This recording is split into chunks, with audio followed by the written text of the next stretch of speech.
Dubai నుంచి అక్రమంగా బంగారం తీసుకొస్తూ దొరికిపోయిన కన్నడ నటి రన్యారావు కేసులో రోజుకో ట్విస్ట్ బయటకు వస్తుంది. తాజాగా ఈ కేసు మరో మలుపు తిరిగింది.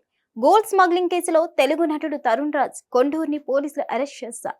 పరిచయం అనే సినిమాతో ఇండస్ట్రీ ఎంట్రీ ఇచ్చిన Tarun Raj debut film flop ని మూటగట్టుకున్నారు.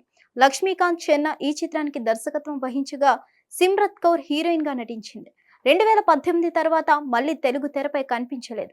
ఇప్పుడు గోల్డ్ స్మగ్లింగ్ కేసులో అరెస్ట్ కావడంతో తరుణ్ రాజ్ కొండూరు పేరు టాలీవుడ్ లో హాట్ టాపిక్ గా మారింది. గోల్డ్ స్మగ్లింగ్ కేసులో అరెస్ట్ అయి ప్రస్తుతం డిఆర్ఏ కస్టడీలో ఉన్న కన్నడ నటి రన్యారావు గురించి రోజుకో ట్విస్ట్ బయటకు వస్తూనే ఉంది. ఆమెకు గత నవంబర్లో వివాహం అయిందట. పెళ్లైన నెల నుంచి తాము విడిగా ఉంటున్నట్లు ఆమె భర్త జతిన్ హుక్కేరి కోర్టులో వెల్లడించారు. తాము అధికారికంగా విడిపోలేదని, అయితే కొన్ని కారణాల వల్ల వేరుగా జీవిస్తున్నామని చెప్పారు.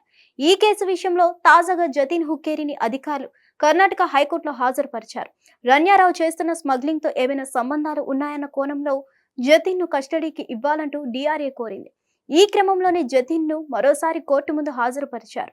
అయితే రన్యారావు స్మగ్లింగ్ తో తనకు ఏమి సంబంధం లేదని చెప్తున్న జతిన్ తాము పెళ్లి చేసుకున్నాం కానీ వేరుగా ఉంటున్నామని కోర్టుకు తెలిపాడు. ఇదే విషయాన్ని జతిన్ తరపు న్యాయవాది కోర్టుకు విన్నవించారు.